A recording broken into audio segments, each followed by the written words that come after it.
The steady beep of hospital monitors was the first thing I became aware of. Not in the usual way. I couldn't open my eyes or move my body. But I could hear everything. The rhythmic sound of my own heartbeat translated into electronic pulses, the squeak of nurses' shoes on linoleum floors, and most devastatingly, the conversations happening around me. My name is Emma Mitchell, and according to my husband James, I was dead. It's time to let her go, I heard him say, his voice carrying that practiced grief I come to recognize during our 10 years of marriage. The doctors say there's no hope. The doctors had said no such thing. In fact, just that morning, Dr. Peterson had noted improvements in my brain activity. I knew because I'd heard her clearly.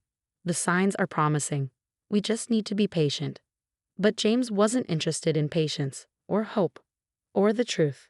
I had been in a coma for 6 weeks following a car accident, the same accident that James had walked away from without a scratch. The accident that occurred right after I'd told him I wanted to look at our joint accounts, that something wasn't adding up. Your sister would want you to move on. Sarah's voice drifted in.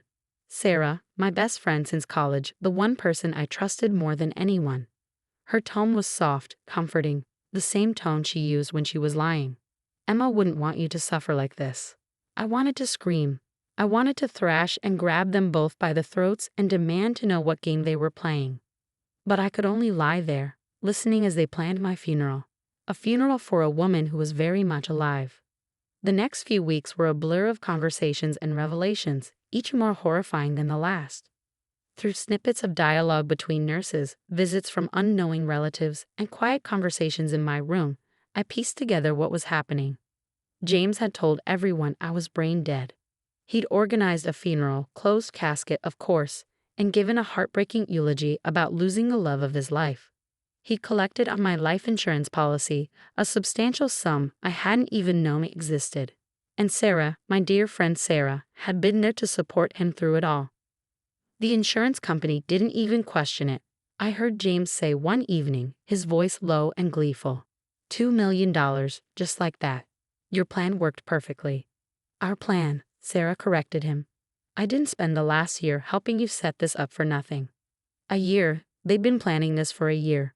Every dinner party, every girls' night out, every sympathetic hug when I complained about James's late nights at work. It had all been part of their scheme. But what they didn't know, what they couldn't have known, was that I wasn't as helpless as I appeared. My mind was alert, recording every word, every confession, every detail of their betrayal. And I had an ally they never suspected. Lisa, my night nurse, was the first to notice that I responded to verbal commands. Small things at first. A slight finger twitch when she asked. A change in heart rate when she mentioned James. She didn't tell anyone else. But she started talking to me during her shifts, asking me questions that required simple yes or no responses. 1 squeeze for yes, 2 for no. Are you aware of what's happening? She asked one night, her voice barely a whisper. 1 squeeze. Do you understand what your husband has done? 1 squeeze. Do you want me to help you? 1 firm squeeze. Lisa became my lifeline, my connection to the outside world. During her quiet night shifts, she would update me on what was happening beyond my hospital room. James had moved Sarah into our house just 2 weeks after my funeral. They were already talking about marriage. My sister Kate, devastated by my supposed death, had hired a private investigator because something felt wrong about the accident. She was right. Something was very wrong. Through Lisa, I learned that the accident hadn't been as straightforward as everyone believed. The brake lines in my car had been tampered with, not cut completely, which would have been too obvious, but damaged enough to fail at high speed. The police had ruled it an accident, but Kate wasn't convinced. Your sister's investigator is getting close, Lisa told me one night, checking my vitals while she whispered. He's requesting the insurance documents. James is getting nervous. Good, I thought. Let him sweat. But James had other plans. I overheard him arguing with Sarah in my room, thinking I was just an empty shell, unaware of their words. We need to move her, he hissed. Private facility somewhere far away. Once she's transferred, if something happens, well, no one would question it. She's already dead on paper. Sarah's voice shook slightly. Isn't that risky, moving her? Riskier than letting her lie here? What if she wakes up? The fear in his voice gave me a grim satisfaction. Yes, James. What if I wake up? What if I tell everyone what you've done? But I needed more time. My body was slowly responding, but I wasn't strong enough yet. Lisa had been documenting everything. My responses, their conversations, all of it. We just needed to hold on a little longer. That night after James and Sarah left, Lisa leaned close to my ear. They filed transfer papers, she whispered. They're moving you next week. But don't worry, I've contacted your sister. She's bringing the investigator tomorrow. Just hang on, Emma. Help is coming. I squeezed her hand once, fighting against the weight of my useless body. I would hang on. I would survive. And when I finally opened my eyes, James and Sarah would learn exactly what it meant to wake the dead. The next morning brought chaos. Through my state of forced stillness, I could hear raised voices in the hallway, Kate's familiar fierce tone cutting through the hospital's usual quiet. I want to see my sister's medical records, she demanded. All of them. And I want to know why her husband isn't listed as next of kin anymore. That was news to me. Lisa must have been busier than I'd realized during her night shifts. Mrs. Mitchell's power of attorney was updated 6 weeks ago. Dr. Peterson explained calmly. Her sister Catherine Walsh is now legally responsible for her medical decisions. James's voice exploded into the conversation. That's impossible. I'm her husband. Her legally dead husband. The investigator's voice joined in, deep, authoritative. According to the death certificate you filed, Mr. Mitchell, your wife passed away over a month ago. That makes your claim to power of attorney rather interesting, doesn't it? The silence that followed was delicious. I wish I could see James's face. There's been a misunderstanding, he stammered. I can explain. Oh, I'm sure you can, Kate cut in. Just like you can explain why my sister's brake lines showed signs of tampering. Or why you took out a $2 million life insurance policy on her 3 months before the accident. More silence. Then the sound of rapid footsteps, James trying to leave. The investigator's voice rang out again. Mr. Mitchell, I wouldn't leave the state if I were you. We have some questions about insurance fraud and attempted murder. The next few hours were a whirlwind of activity around me. Police came and went. Statements were taken. Lisa shared her documentation of my responses, the recording she'd secretly made of James and Sarah's conversations in my room. The hospital's security cameras had caught everything too, every visit, every whispered confession. Through it all, I kept squeezing Lisa's hand. One squeeze. Yes, I hear everything. Yes, I'm still fighting. Yes, I'm coming back. The police have taken them both in for questioning, Kate told me later, sitting by my bed. Lisa had explained to her about my consciousness, how I could hear and understand everything. James and Sarah. They're not getting away with this, Emma. I promise you.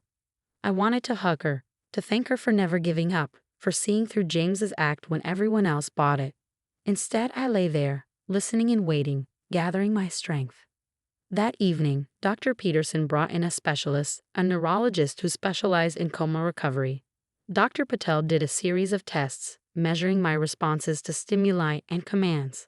This is remarkable, she said finally. Your sister is absolutely present and aware. The improvements in her brain activity suggest she could wake up any day now. The fact that she was conscious enough to communicate through hand squeezes, it probably saved her life. Kate's breath caught. What do you mean? The transfer papers Mr. Mitchell filed, Dr. Patel explained. The facility he chose. We looked into it. It has a suspiciously high mortality rate for coma patients. If she had been moved there, she didn't need to finish the sentence. We all knew what would have happened. The next few days passed in a blur of medical tests and police interviews. I learned that Sarah had cracked under questioning, confessing everything. She and James had been having an affair for over a year. The plan had been his idea: stage an accident, collect the insurance, start a new life together. Sarah had helped him find someone to tamper with my car. But he said she wouldn't get hurt. Lisa read me Sarah's statement from the police report. The brakes were just supposed to fail enough to scare her, maybe cause a minor crash. He promised she wouldn't be seriously injured. Apparently, my supposed best friend thought attempted murder was fine as long as it wasn't too successful. The insurance company had launched their own investigation. The death certificate had been fraudulent. James had bribed someone at the funeral home to help him fake the documentation. The life insurance payout was being recovered, and James was facing multiple felony charges. But none of that mattered as much as what I felt happening inside my body. Day by day, I could sense more. My fingers didn't just twitch now. I could curl them slightly. My eyelids felt lighter. Something was changing. It happened on a Tuesday morning. Kate was reading to me some trashy romance novel she knew I hate. When I felt it, a surge of strength, like a wave breaking through a dam. My eyes opened. Kate dropped the book. Emma? Emma. The room exploded into activity. Doctors rushed in, nurses called out stats. Through it all, I kept my eyes fixed on my sister's face, watching tears stream down her cheeks. Finally, after what felt like hours of tests and checks, they removed the breathing tube. My throat was raw, my voice barely a whisper, but I managed 3 words. I heard everything. Kate gripped my hand tight. "We know, sweetie. We know." "Where are they?" I asked. "James and Sarah. In jail, waiting for trial. They're not getting out anytime soon." I nodded slightly, conserving my strength. "Good, because I have a lot to say at their sentencing." Kate laughed through her tears. "That's my sister. 3 months in a coma and you come out swinging." But we both knew this was just the beginning.